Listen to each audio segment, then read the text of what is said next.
अस्सलामुअलैकुम, आप देख रहे हैं जेएन न्यूज और मैं हूं आपकी मेजबान सुंबल ज़िया।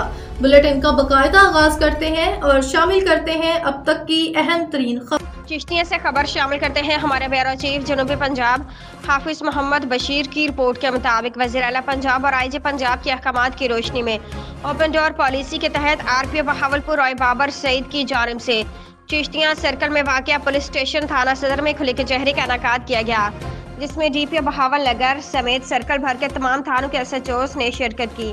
खुली कचहरी में इलाका मकीनों की कसीर तादाद ने शिरकत की। मौका पर आरपी ने साइलिन की शिकायतें सुनकर मौका पर मुनासिब कार्रवाई के अहकाम जारी किए गए। इस मौका पर आरपी ने कहा कि लोगों को मौका पर और बरवक्त इंसाफ वक्त की अहम ज़रूरत है।